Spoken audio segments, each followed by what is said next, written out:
Hello and welcome to Insights from an Autistic. I'm Arman Khodaei. In today's video, I'm going to discuss driving. So for those who are not familiar with me, I'm a 23-year-old high-functioning individual of autism. And actually I turn 24 very soon, in less than a month.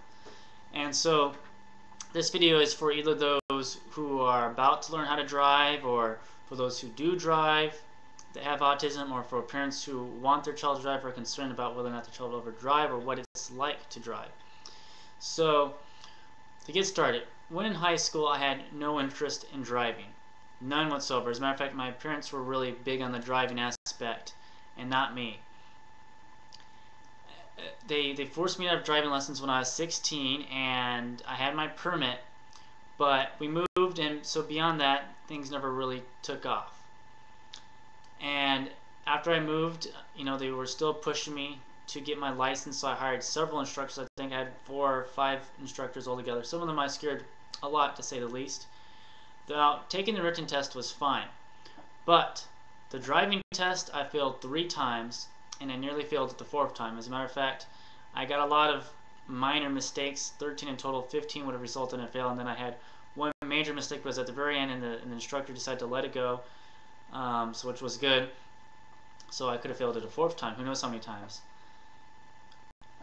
Of course, I was very determined that 4th time not to fail it again. I was like, I'm not going to fail this. Now, while driving, I don't listen to music because I'm very easily distracted. When people are talking to me, it's very distracting. Sometimes I daydream as well. The biggest thing is that after I'm driving for about 20 minutes or so, I get very drained. It uses up so much, I don't know, thought process or something, and so much of my mind. It's just so many things to keep track of.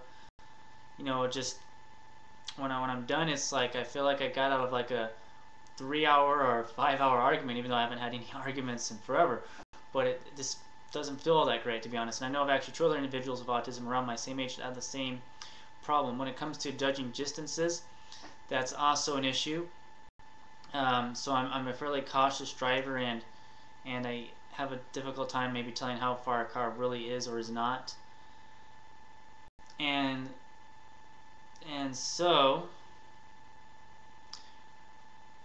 the question is, if an individual has autism, should they be allowed to drive? Well, chances are, that if you have autism, it's going to be a challenge.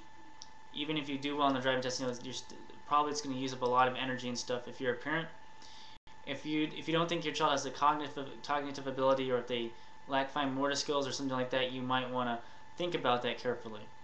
But overall, I think it is very possible to drive. I drive, and a couple other people drive, and so far I've done very well driving. I've been driving for 2 years now, and so it's actually benefited me a lot. My life has changed so much about it, so I'm very grateful for that. Anyway, thank you very much for watching these videos. I wish all of you a most wonderful, awesome day of awesomeness. Thank you, and take care.